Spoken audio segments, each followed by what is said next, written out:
नमस्कार दोस्तों, आपका एक बार फिर से हमारे YouTube channel Prince Techno Master पे स्वागत है। साथ ही साथ मैं स्वागत करता हूं ठाकुर प्रेमनाथ सिंह जी का, जिन्होंने जैसे ही बीपीएससी आयोग द्वारा बैन किए गए 20 अभ्यर्थियों के बारे में सुना, वो तब से बेचैन है और सरकार की नीतियों के बारे में या फिर बैन किए गए 20 अभ्यर्थियों के बारे में ये सरकार से कुछ कहना चाहते हैं। सर, आप बताएं, आपको क्या लगता है? आप सभी साथियों को नमस्कार और आपको ससन धन्यवाद। मैंने जो अभी ये सूचना प्राप्त किए हैं, जानकारी में जब आई है, मैंने जब देखा है इन 20 अभ्यर्थियों को जिनको आयोग ने अगले 5 साल तक के लिए जो है रिस्ट्रिक्टेड कर दिया, यानी वो आयोग की किसी भी परीक्षा में बैठने के लिए जो है अयोग्य करार कर दिए गए हैं। हमारे समझ से ये तो इनकी कदम बहुत अच्छी है। अभी हमारे समाज में जो बेरोजगार शिक्षित युवा बैठे हुए हैं, जो गलत कदम उठाते रहते हैं, उनको इनसे सीख लेने की ज़रूरत है। सबसे बड़ी बात है, इन्होंने कड़ा कदम उठाए हैं, लेकिन सबसे बड़ी बात है कि यह हमारे देश के भावी भविष्य भी हैं। इस बात का भी ख्याल करना चाहिए था। 5 वर्ष कुछ हमारे समझ से ज़्यादा समय दिख रहा है। सबसे पहले तो इनको क्षमा याचना का एक मौका देना चाहिए था।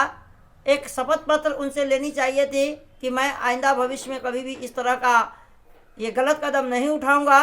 इसके लिए अगर मैं उठाता हूं तो हमारे किसी भी प्रतियोगिता परीक्षा में बैठने से मुझे अबाध्य किया जाए या मतलब रोका जाए, वंचित किया जाए।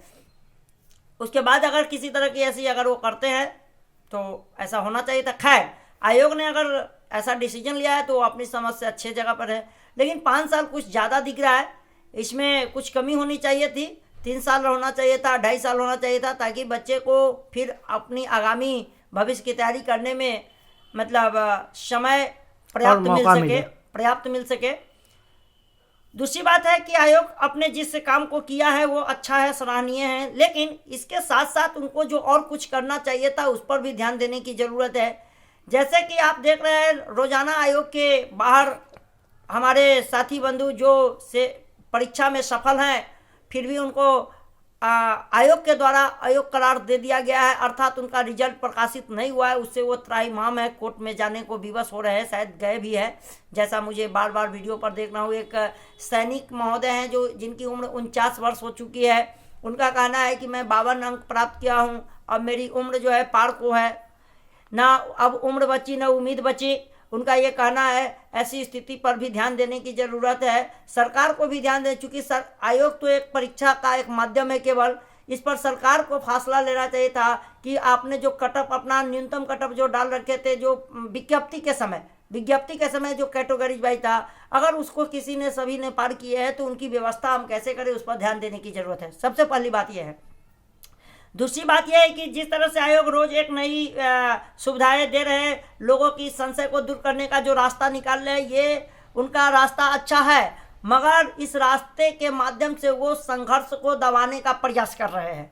उनकी उग्र जो उतावलापन है, जो उग्र विचार है, जो ये मतलब रोजाना ये चल रही है सचिवालय के बाहर, उनकी जो एकता है, उस एकता को तोड़ने का कार्य किया जा रहा है, ताकि वो न्यायालय तक न जाए। जैसे कि आज मैंने वीडियो में देखा है कि एक लड़का है जो बता रहे हैं कि भैया इसमें एक ही क्वेश्चन 4 बार 5 बार आया हुआ है।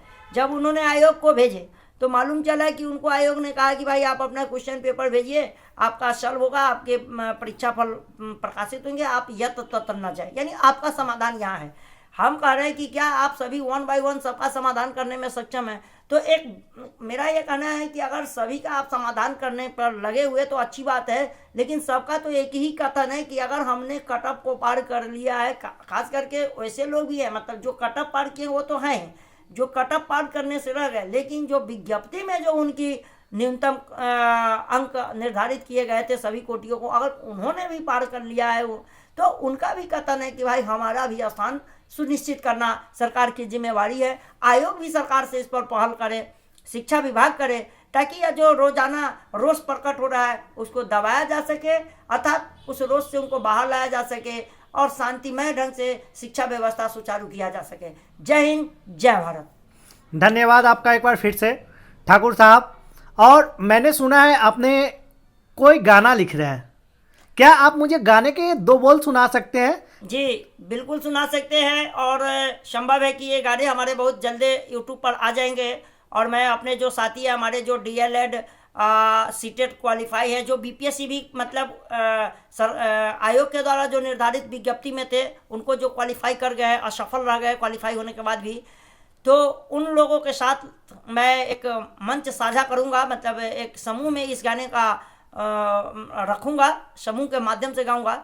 लेकिन चूंकि आपने इस बात को रखा है तो उसकी बोल मैं सुना देना चाहता हूँ। सिर्फ दो बोल।